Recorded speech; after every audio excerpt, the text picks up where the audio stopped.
As we continue on in the most fun weeks of the draft season, we are going to take a look at the East-West Shrine Bowl game. That's a lot of syllables.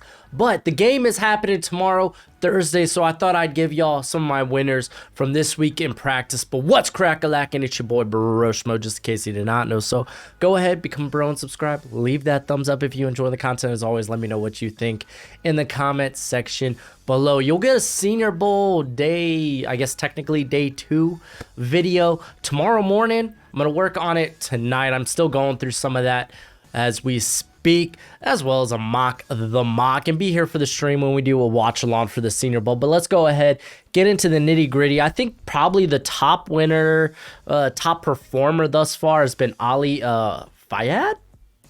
I'll get his name down. I promise. I'll get these names down by the end of it. He reminds me a lot of Quincy Roche last year. They actually measured out pretty similarly, 6'2", 248, 32-inch arms. Quincy Roche was in that mold as well. Both are very explosive off the line, good motors, good pass rush moves. Like Ali here, great spin move. He's been given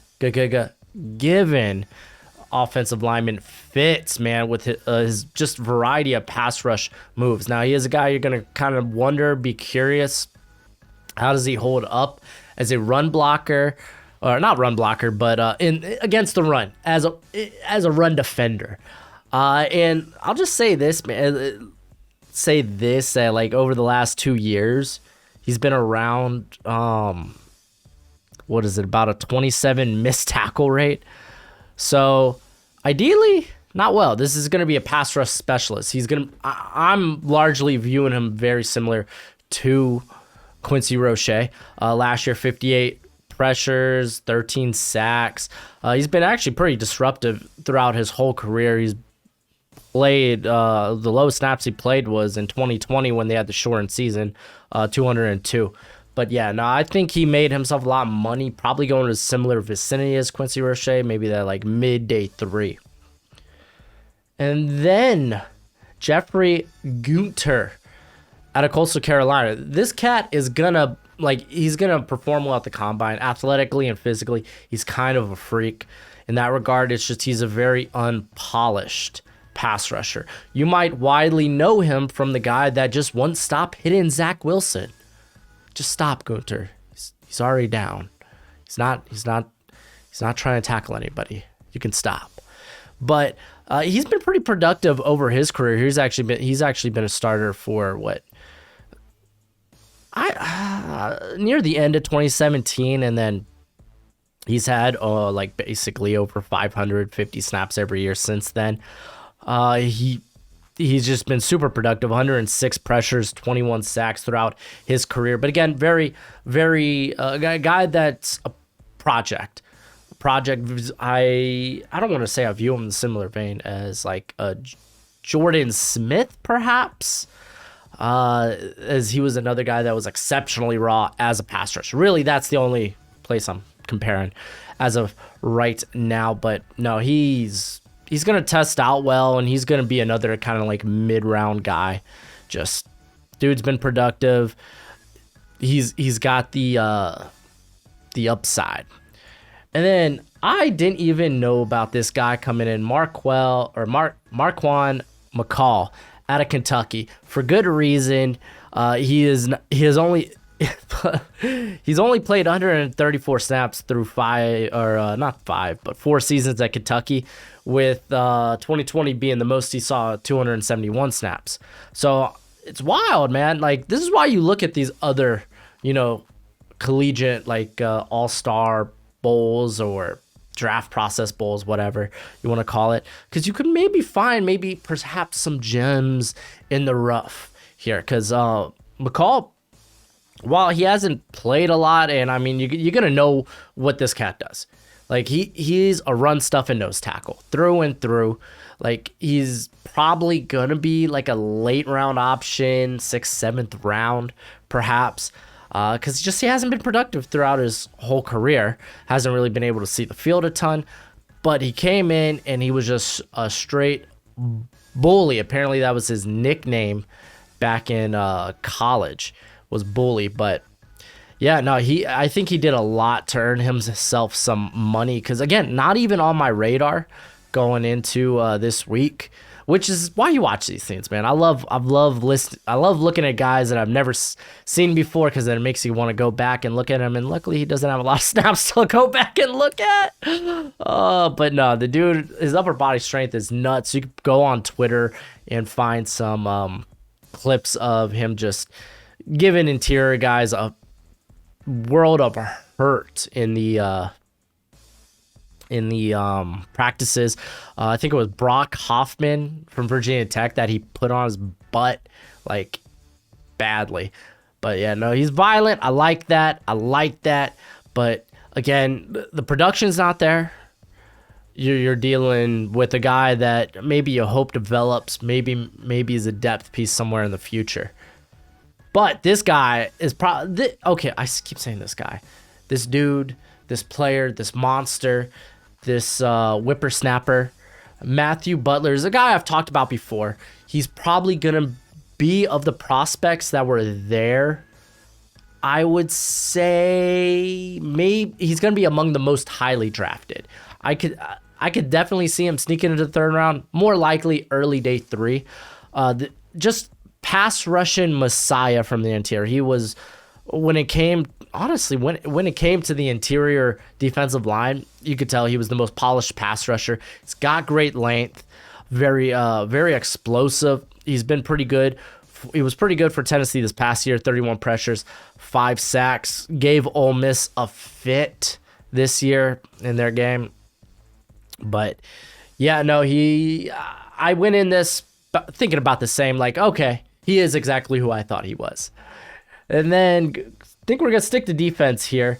I want to go with Quentin Lake. This is another guy I've talked about earlier this year. I actually like Quentin Lake. I think he's got a lot of versatility to him, whether it's the slot, box, or you want to play him deep. He could really play any role. He's got special teams experience to him as well as a gunner. So I like that. He was solid this season with 3 interceptions, 5 pass breakups. He saw significant snaps in the shortened Pac-12 season.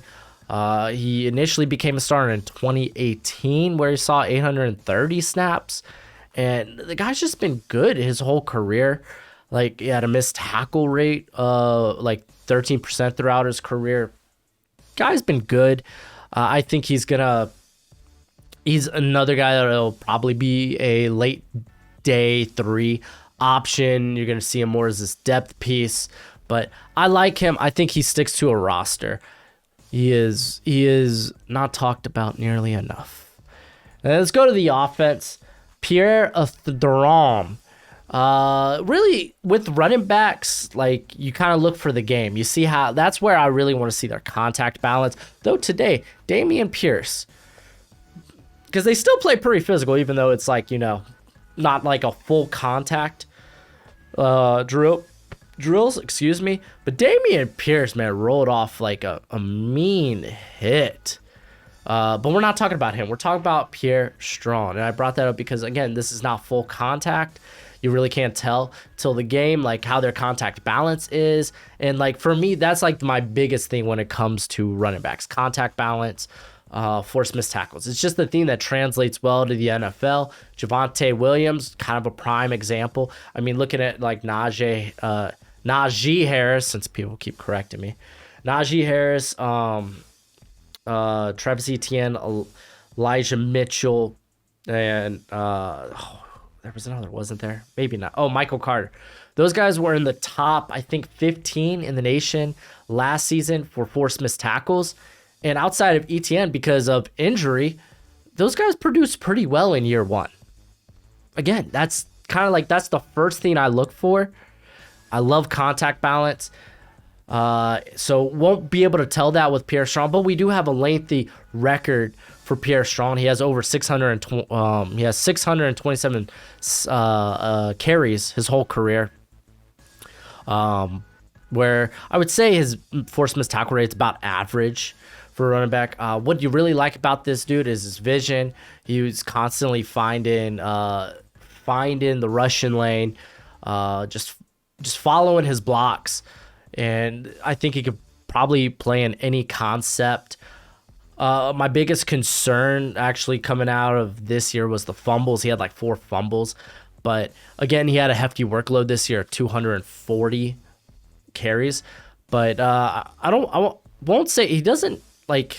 He's not gonna be like a home run guy consistently. Like he's not like a speed demon. I would say he's about average for the position. That's the thing, about I think a lot of his traits are about average for the position, but he's got like plus vision. He really just became a receiver this past 2 years. So I'm very anxious to see how he does in the game, but he definitely looked like probably the best running back. Also USC's, oh my gosh, what is it, like Keontae Ingram or something, former Texas transfer. He looked pretty good. He looked oh man, I got like that sleep dust in my eyelash. Oh, and it was stuck pretty hard. But he looks pretty quick. Another guy that might be a late round option. I don't know. We'll see. But just want to bring him up. Those are probably the 2 running backs that probably stuck out most. Going to the tight end, I before the tribal, I actually added Jelani Woods to my like top 10 tight ends because this guy has some freaky ball skills, like real good, and he can get separation. He can generate separation, ridiculous size. He came in actually weighing a little less because he was listed at 265, coming in at 259. Not gonna hurt him none. But he was just so hard to stop. Like, I love it. And like going through this guy's career, because he was recruited, I think, as a quarterback prospect initially, to Oklahoma State. But he moved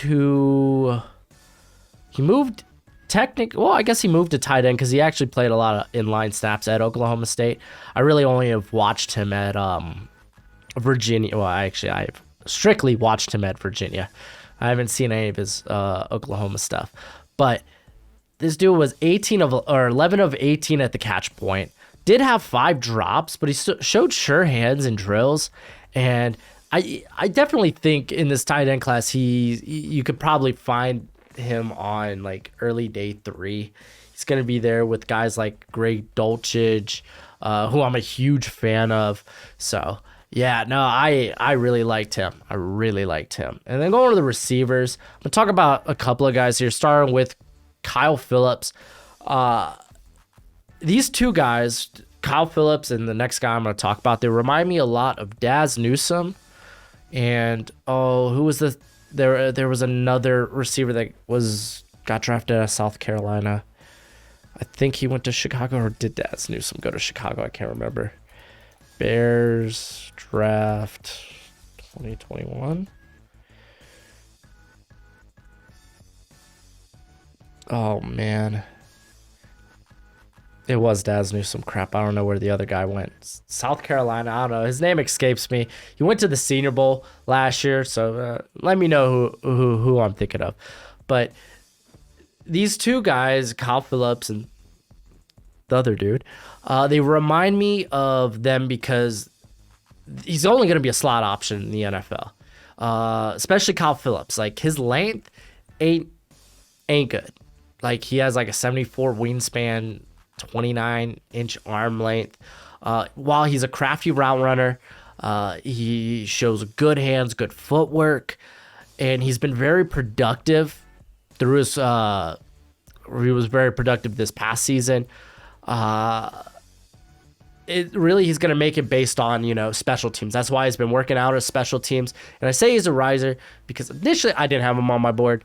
I kind of thought him as like these slot guys that lack the size, because I mean, they just go late. He's probably going to be like this, like maybe a 5th, 6th round option, but I think he made a lot of money because he actually does look like one of the better receivers there. I would say also Charleston Rambo, who's not the other guy I'm about to talk about.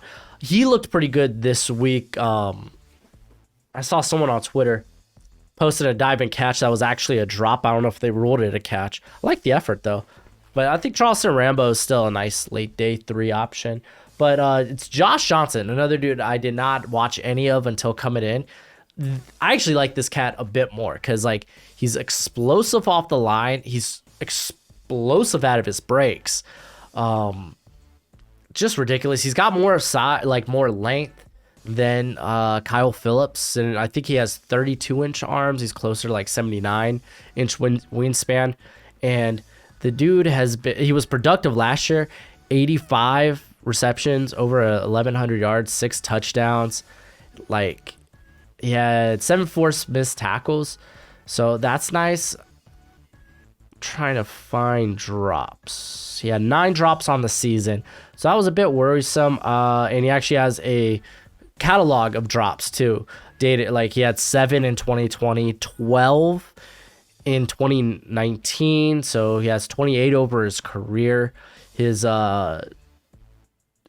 which puts his drop rate at 14.3%, which, again, if you're looking for a receiver, sure hands, you want to keep that under 10%. So he's sitting at 14. So that's a bit worrisome. Another guy that's probably going to be this late day 3 option, but could be a nice slot in the NFL. Again, I love how this dude moves. And then the final guy I want to highlight here, I'll rattle off some guys that I was really impressed with. Another guy I didn't check out prior to this week was, I'm going to call you Bam Olaseni. Oh, man. Again, these guys and their names. I think he made a lot of money. Wasn't even on my radar. Probably going to be a late, maybe a mid to late day 3 option, just because he's exceptionally raw. Really only has 1 season of starting experience in FBS play, because he was coming from junior. He was a JUCO transfer. Then I think he redshirted 2019 after like 19 or so snaps. I believe he opted out of the 2020 season. So this year was his first year as a starter. Didn't allow a sack, only 13 pressures. So pretty darn solid. He's got ridiculous length. Like, I think it was like 36, 37-inch arms. He moves well. He shows good power, like good punches. It's just, again, a guy that needs to work on his technique, work on his footwork. His, again, another dude, his feet, they move well. It's just they need to move with more purpose. More purpose is the right term exactly. Like, there's a lot of wasted movement. His hits could be cleaner, his punches, but he's looked pretty good this week. There have been some good offensive line play this week. I gotta say, there was is it Tyreek Johnson? No, it's not Johnson.